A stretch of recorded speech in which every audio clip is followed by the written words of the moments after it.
everyone, my name is Michelle Lindo-Rice, and I'm here to read an excerpt for you for your Wednesday excerpt. I'll be reading from my second novel in the Love Town series, Small Town Faith, and I'm so thankful to Tony Shallow for having me on today. Godzilla by Eminem reverberated in my ears so hard I knew already they would be ringing long after my head hit the pillow later that night. That's how it was at clubs, which is why I rarely went to them. All these people drinking and fantasizing about love and making up stories about their identities, I'd do just as well to sit at home and read a novel. At least then nobody was lying about the fact that the story was made up. But I had a purpose tonight. I couldn't join these no reading losers in their reverie because I had somebody to kill. Yes, kill. For over a year, I kept a gun tucked in my purse as I carried out my daily tasks in and around Lovetown, Texas, waiting for the perfect opportunity to use it on Flip. Of course, that hadn't happened because Flip and I did not hang in the same circles. He was a drug-dealing, reckless lowlife who had killed my brother 15 years ago for no good reason. I imagine Flip frequented dark alleys and crack houses. I, on the other hand, spent most of my time performing official caregiver duties for my ailing grandmother, Big, while braiding hair on the side for under-the-table cash. Bare breath, bad cologne, and body odor mingled as clubbers dipped in and out of each other's personal spaces, mouth to ear, trying to converse over the music. It was sensory overload for sure, but I had to persist. I took a sip of my soda while eyeing Flip as he sat near the DJ booth. Maybe we're not so different after all, I thought to myself. Flip avoided the cops. I avoided reporting income. We were both crooks in different ways for different reasons. Only, I hadn't killed anyone. Not yet.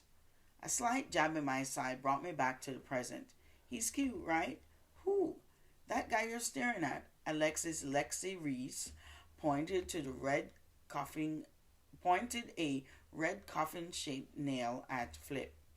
Yeah, he's hot all right. He'll be even hotter when he gets where I'm going to send him. So go over and ask him to dance, Lexi said. I mean, all that jewelry too? That's got to be like 10 necklaces. He might be bawling if it's all real though. I made a slight turn to my left to take a long look at my newfound friend, if that's what I called Alexis, to determine if the girl was really serious. Brown skin, gray-eyed, bunny nose, and skinny as a needle, Lexi could have been the black friend in one of those 90s high school white girl movies. She was pretty, had that innocent look, probably because she was. When you spend 6 or 7 hours braiding somebody's hair, you get a good idea of what they're all about. Lexi was from a little town in Mississippi. She'd moved to Texas on some kind of dance scholarship at a junior college that turned out to be a fake, in her own words. Anybody who said fake instead of a plethora of four-letter words that came to my mind was definitely not into ratchetness. Ooh, look at his arms. He's all tattooed up. Lexi smiled Flip's way, taking a sip of her beer.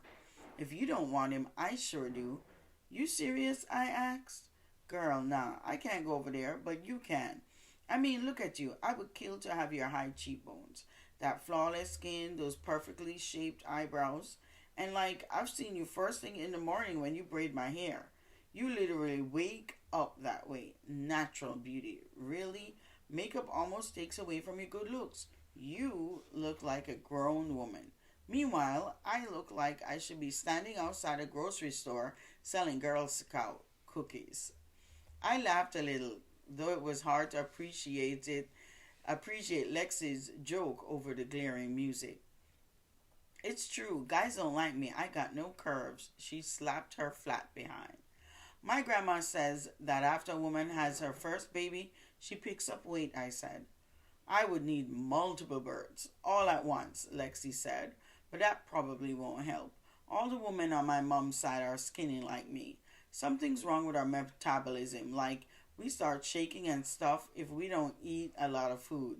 My aunt was the one who went to a doctor about it after she almost fainted on a flight without food. She got the diagnosis and everything. It's like I zoned out of another one of Lexi's long winded stories. It might take minutes before the narrative ended. It wasn't that I didn't like Lexi, it was just different. I was a twin. I had a sister with the same brown eyes, bronze skin, curly hair, and full lips like mine. I had never needed a friendship before now, and I wasn't sure I knew how to maintain one. The music died down a bit, and Lexi's story seemed louder. But the good thing about being skinny is I can still shop at juvenile stores. You remember when everybody used to shop at Justice? That was like the store. We didn't have one near us, but my mom used to order online. People think I'm a kid all the time. That's kind of scary because, like, what if I did get kidnapped? She paused for once. That would be terrible, I said dutifully. Well, these days they're kidnapping people our age. Did you watch the news the other night? I don't think it was far from here, actually. The girl was like, again, I tuned out. With my twin sister Naya, I could say, I'm tired of hearing this story. Can we talk about something else? And Naya would either say, okay, or stop being so selfish and listen. Either way, I could be blunt without Naya getting her feelings hurt.